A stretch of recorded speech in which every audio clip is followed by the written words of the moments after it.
Hi guys! For today's video, tuturuan kita kung example guys, ikaw yung isang tao na namumblema ka dahil marami laging nagpa-pop up sa cellphone mo, galing sa Google, ganon. Halimbawa guys, nanonood ka or naglalaro ka sa phone mo tapos maraming nagsisilabasan ng mga kung ano-anong galing sa Google or Google Chrome. So para mawala yan guys, napakadali lang ng gagawin ninyo para ma-stop yung mga virus na yan. So ang gagawin nyo lang guys, pumunta kayo sa Chrome nyo.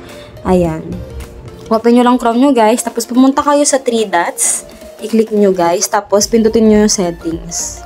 Ayan. So dapat guys, itong email na to, ito yung talagang ginagamit nyo. Na laging nakalagin sa Google ninyo. Ayan guys. Tapos punta ka dito sa notifications.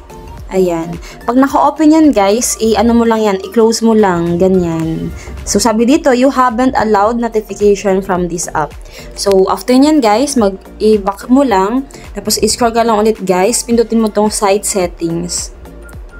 Mag-ano ka lang guys, mag-scroll, hanapin mo tong notifications. So ayan guys, i-click mo lang din yan, i-close mo, ganyan siya, tapos mag-back ka ulit. Tapos i-scroll ka lang guys. Hanapin mo tong pop-ups and redirects. I-click mo yan. So, as you can see, pag naka-open yan, naka-allowed siya. So, i-close mo lang yan, guys. So, sabi dito, block sites from showing pop-ups and redirects. So, ganun lang, guys. Para hindi na po magsilabasan yung mga kung ano-anong galing sa Google ninyo na nakaka-istorbo sa phone ninyo. Ayan, mga virus po kasi yun. So, ganun lang, guys, yung gawin nyo. Try nyo na po.